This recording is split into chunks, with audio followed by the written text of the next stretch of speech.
Film की शुरुआत एक भीड़-भाड़ वाले मेट्रो स्टेशन से होती है। वहाँ मुख्य किरदार, जिसे सिर्फ लॉस्ट मैन कहा जाता है, अपने मोबाइल पर सोशल मीडिया देख रहा होता है। तभी पास में एक बच्चा रोने लगता है। एक यात्री गुस्से में बच्चे की माँ को डांटता है कि वह इतने भरे हुए ट्रेन में बच्चे को क्यों लाई और सबको परेशान कर रही है। लॉस्ट मैन भी बाकी यात्रियों की तरह इस झगड़े को नजरअंदाज कर देता है। कोई भी उस महिला का साथ नहीं देता। जब लॉस्ट मैन ट्रेन से बाहर निकलता है तो उसे अपनी पूर्व प्रेमिका का फोन आता है। वह थोड़ी हिचक के साथ फोन उठाता है। वह उसे चौंकाने वाली खबर देती है। वह गर्भवती है और इस समय अस्पताल में है। जब वह उसे सलाह मांगती है तो लॉस्ट मैन सीधा जवाब नहीं देता। वह बस पूछता है कि वह किस अस्पताल में है और कहता है कि वह मिलने आना चाहता है। वह महिला कहती है कि उसने पहले ही अपना फैसला कर लिया है और उसे समझाने लगती है, लेकिन नेटवर्क खराब होने की वजह से कॉल कट जाती है। घबराया हुआ लॉस्ट मैन अंडरग्राउंड रास्ते से तेजी से एग्जिट 8 की ओर भागता है। रास्ते में उसकी मुलाकात एक अजीब बूढ़े आदमी से होती है जिसे सिर्फ वॉकिंग मैन कहा जाता है। आगे चलकर वह एक गलियारे में जाता है जहां दीवार पर लगा साइन एग्जिट 0 की ओर इशारा करता है, लेकिन जैसे ही वह आगे बढ़ता है वह अचानक खुद को फिर से मुख्य हॉल में पाता है जहां सामने फिर से एग्जिट 8 का साइन होता है और वही वॉकिंग मैन उसकी ओर बढ़ता हुआ दिखाई देता है। डर के मारे लॉस्ट मैन भागने की कोशिश करता है, लेकिन वह उसी जगह पर फंसा हुआ रहता है और देखता है कि वही आदमी बार बार उसके पास से गुजर रहा है। उसे समझ आ जाता है कि कुछ बहुत गलत हो रहा है। वह अपनी चाल तेज करता है। तभी वॉकिंग मैन अचानक बहुत पास डरावनी तरह से उसके पीछे खड़ा दिखाई देता है। घबराकर लॉस्ट मैन मुड़ता है और उल्टी दिशा में भागता है, लेकिन फिर से वही अंडरग्राउंड रास्ता सामने आ जाता है। बचने की उम्मीद में वह लोहे के दरवाजों को आजमाता है और इमरजेंसी अलार्म भी बजा देता है, लेकिन कुछ भी नहीं होता।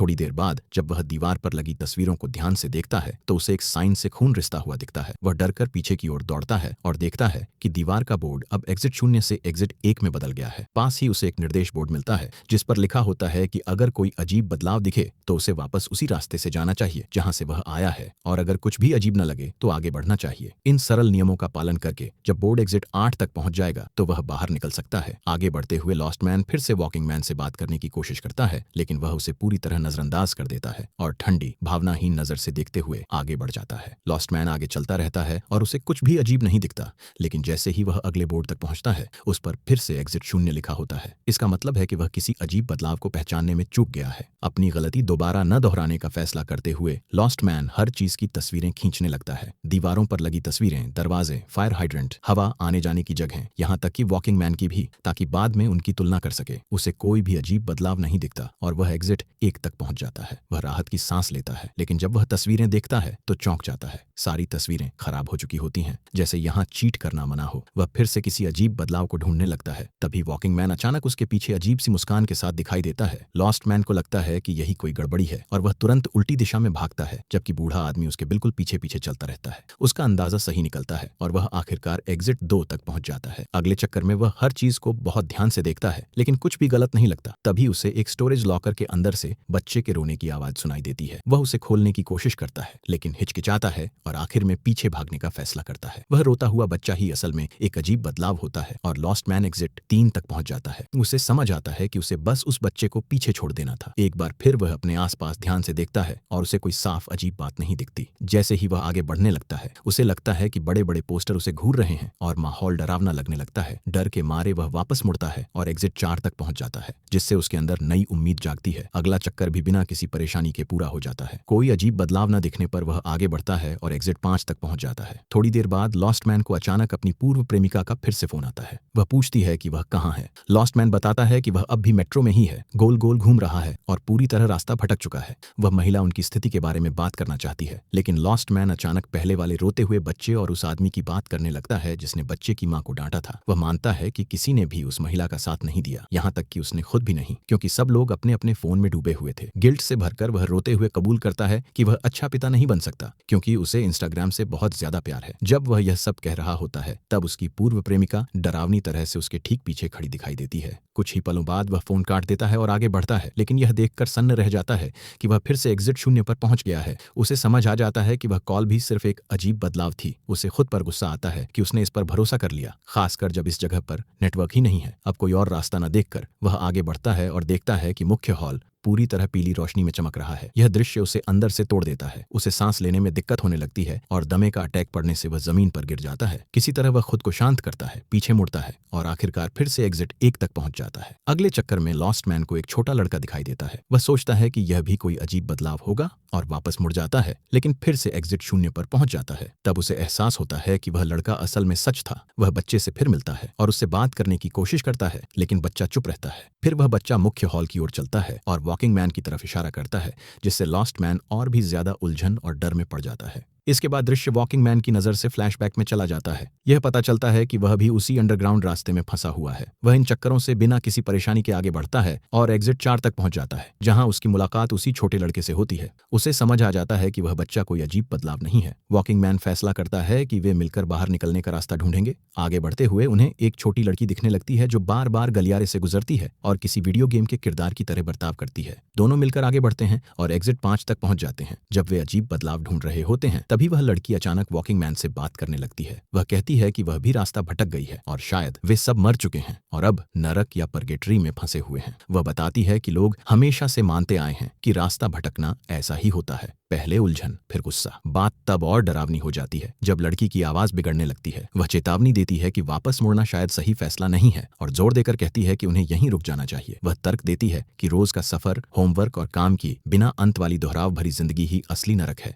वह यही बात बार बार दोहराती रहती है जब तक सुनना असहनीय नहीं हो जाता। वॉकिंग मैन समझ जाता है कि वह लड़की एक अजीब बदलाव है। वह और बच्चा तुरंत पीछे मुड़ते हैं और जल्द ही एग्जिट 6 तक पहुंच जाते हैं, जिससे उनके भीतर फिर से उम्मीद जागती है। अगले चक्कर में बच्चे की नजर दरवाजे के बीच में लगे एक नॉब हैंडल पर पड़ती है जो पहले वहां नहीं था। वह उसे ध्यान से देखने लगता है, लेकिन वॉकिंग मैन उस इशारे को समझ नहीं पाता और बच्चे को वहां से खींच ले जाता है। कुछ ही पलों बाद वे फिर से एग्जिट 0 पर पहुंच जाते हैं। गुस्से और टूटे हुए मन से वॉकिंग मैन जानकारी वाला बोर्ड फाड़ देता है और रोते चिल्लाते हुए बिखर जाता है। वह आंसुओं के बीच चिल्लाता है कि उसे आज ही अपने बेटे से मिलना है। कुछ ही सेकंड बाद वॉकिंग मैन अपने आप को शांत करता है, बच्चे का हाथ पकड़ता है और आगे बढ़ता है। अगले चक्कर में उन्हें एक सीढ़ी दिखती है जो बाहर जाने का रास्ता लगती है। वॉकिंग मैन इस पर उत्साहित हो जाता है। बच्चा पहचानता है कि यह अजीब बदलाव है और उसे रोकने की कोशिश करता है, लेकिन वॉकिंग मैन नहीं सुनता। वह बच्चे को जमीन पर धक्का दे देता है और अकेले ही आगे बढ़ जाता है। जल्दी ही उसकी नजरें खो जाती हैं। बच्चा पीछे मुड़ता है और खुद को एग्जिट 1 पर पाता है, जिससे पुष्टि होती है कि उसकी आंतरिक समझ सही थी। फिर वह आगे बढ़ता है और फिर से वॉकिंग मैन से मिलता है, लेकिन इस बार आदमी सख्ती से चलता है जैसे कोई मशीन। डरे हुए बच्चे के पास आने पर वॉकिंग मैन उसे पूरी तरह नजरअंदाज करता है। यह दिखाता है कि वह अब NPC नॉन प्लेयर कैरेक्टर बन चुका है और हमेशा के लिए चक्र में फंस गया है। बच्चा फिर एग्जिट 0 पर लौटता है और आगे बढ़ता है, जहां वह अंततः लॉस्ट मैन से मिलता है। वर्तमान में दोनों अपने आसपास सावधानी से देखते हैं। हालांकि लॉस्ट मैन को कुछ भी अजीब नहीं दिखता। बच्चा ऊपर लगे बोर्ड पर एक अजीब बदलाव का संकेत देखता है। वह चुपचाप उसे घूरता है, लेकिन लॉस्ट मैन चेतावनी को समझ नहीं पाता। वे जल्दी ही फिर से एग्जिट 0 पर पहुंच जाते हैं, जिससे लॉस्ट मैन निराश और हतोत्साहित हो जाता है। अगले चक्कर में लॉस्ट मैन महसूस करता है कि दीवार पर एक पोस्टर थोड़ा अलग दिखाई देता है। जैसे ही वह प्रतिक्रिया देने वाला होता है, बच्चा अचानक उल्टी दिशा में दौड़ता है और लॉस्ट मैन उसके पीछे चलता है। वे एग्जिट 1 तक पहुंचते हैं, जिससे साबित होता है कि बच्चा सही था और उसकी तीक्ष्ण निरीक्षण क्षमता सामने आती है। फिर से बच्चा एक और अजीब बदलाव पहचानता है, एक अजीब नॉब हैंडल दरवाजे के बीच में। इस बार लॉस्ट मैन भी इसे देख पाता है और दोनों मिलकर पीछे मुड़ते हैं। सफलतापूर्वक एग्जिट 2 तक पहुंचते हैं।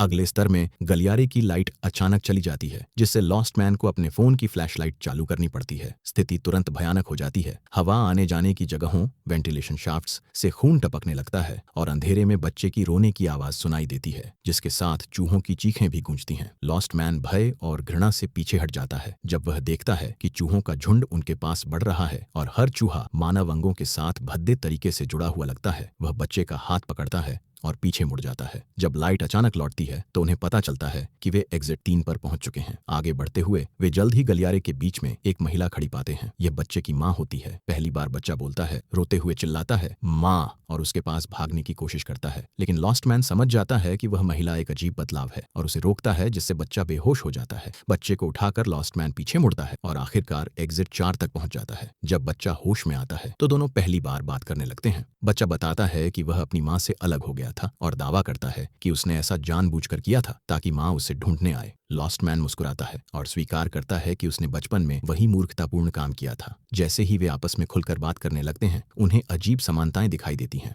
दोनों अपनी माँ से डरते हैं और कभी अपने पिता से नहीं मिले। वे आगे बढ़ते रहते हैं जब बच्चे की नजर फिर से एक अजीब बदलाव पर पड़ती है। दोनों पीछे मुड़ते हैं और एग्जिट 5 तक पहुंच जाते हैं। अगले स्तर में लॉस्ट मैन देखता है कि एक धातु का दरवाजा खुला हुआ है। वह झांक कर देखता है और हैरान रह जाता है। वह खुद को फिर से मेट्रो में देखता है, जहां बच्चा अपनी माँ की बाहों में रो रहा होता है। लॉस्ट मैन को गिल्ट महसूस होता है कि उसने उन्हें अनदेखा किया था। वह चुपचाप दरवाजा बंद कर देता है। पीछे मुड़कर वे एग्जिट 6 तक पहुंचते हैं और उन्हें नई उम्मीद मिलती है। लॉस्ट मैन बच्चे से पूछता है कि बाहर निकलने के बाद वह सबसे पहले क्या करेगा। बच्चा उत्साहित होकर कहता है कि वह डबल चीज पिज्जा खाना चाहता है। ये सुनकर लॉस्ट मैन मुस्कुराता है और मजाक में चेतावनी देता है कि वरना कब्जा हो जाएगा। आगे बढ़ने से पहले बच्चा उसे एक स्नेल का खोल गिफ्ट में देता है और कहता है कि यह उसकी रक्षा करेगा। अगले चक्कर में तीव्र सायरन की आवाज सुनाई देती है, जो खतरे का संकेत देती है। लॉस्ट मैन स्वाभाविक रूप से बच्चे को कसकर पकड़ लेता है। अचानक गंदा पानी गलियारे में भरने लगता है। वे पीछे मुड़ने की कोशिश करते हैं, लेकिन बढ़ता हुआ पानी उन्हें जल्दी ही बहा ले जाता है। दृश्य कट होकर एक धूप वाले समुद्र तट पर आता है। वहां लॉस्ट मैन अपनी प्रेमिका और उनके छोटे बेटे के साथ एक परफेक्ट दिन बिता रहा होता है। जब वे बातें कर रहे होते हैं, बच्चा दौड़कर आता है और अपने पिता को एक खोल देता है जो उसने पाया था। एक हैरान कर देने वाला खुलासा होता है, वह बच्चा उसी गलियारे वाला बच्चा है। लॉस्ट मैन उसे कसकर गले लगाता है और पानी में उसके साथ खेलता है। फिर फिल्म फिर से भरे हुए गलियारे में कट करती है। लॉस्ट मैन बच्चे को ऊंचे साइन पर उठाता है और कहता है कि पानी में बहने से बचने के लिए मजबूती से पकड़ो। बच्चा सहमत होता है, लेकिन सभी प्रयासों के बावजूद तेज बहाव अंततः लॉस्ट मैन को दूर खींच लेता है। कुछ समय बाद बच्चा होश में आता है और पाता है कि बाढ़ चली गई है। उसकी जगह गंदे मलबे का ढेर बिखरा हुआ है। लॉस्ट मैन कहीं दिखाई नहीं देता। अकेला बच्चा पीछे मुड़ता है और एग्जिट 7 तक पहुंच जाता है। वह अंतिम स्तर से गुजरता है, किसी भी अजीब बदलाव को नोटिस किए बिना, और आगे बढ़ता है। दृश्य फिर कटकर लॉस्ट मैन पर आता है, जिसे पता चलता है कि वह जिंदा है। वह जल्दी जल्दी गलियारे में दौड़ता है, हर चीज को अजीब बदलाव के लिए ध्यान से देखता है। कोई अजीब चीज न मिलने पर वह आगे बढ़ता है, आशा करता है कि उसने कोई गलती नहीं की। राहत की सांस लेते हुए वह एग्जिट 8 तक पहुंचता है और महसूस करता है कि वह अंततः इस दुस्वप्न से बच निकला है। वह रुककर स्नेल का खोल देखता है और बच्चे के बारे में सोचता है। फिर सीढ़ियों की ओर बढ़ता है। आसपास की आवाजों में भीड़ भाड़ वाले यात्री की आवाज सुनाई देती है और उसके फोन में सिग्नल वापस आ जाता है। ये संकेत देता है कि वह वास्तविक दुनिया में लौट आया है। वह अपनी प्रेमिका को कॉल करता है और जानता है कि वह अभी भी अस्पताल में है। जब वह उसके निर्णय के बारे में पूछती है तो वह सीधे जवाब देने से बचता है और कहता है कि वह उससे मिलने आ रहा है। लेकिन जैसे ही वह अस्पताल जाने के लिए मेट्रो में प्रवेश करता है, वास्तविकता फिर से टूटने लगती है। एक बच्चा अपनी माँ की बाहों में रोने लगता है और वही गुस्सैल आदमी फिर से उसे डांटता है कि वह अन्य यात्रियों को परेशान कर रही है। लॉस्ट मैन पर भय और डर छा जाता है। उसे एहसास होता है कि वह कहीं भी भागा नहीं है। वह फिर से उसी दुःस्वप्न के शुरुआत वाले क्षण में लौट आया है और हमेशा के लिए इस चक्र में फंसा हुआ है।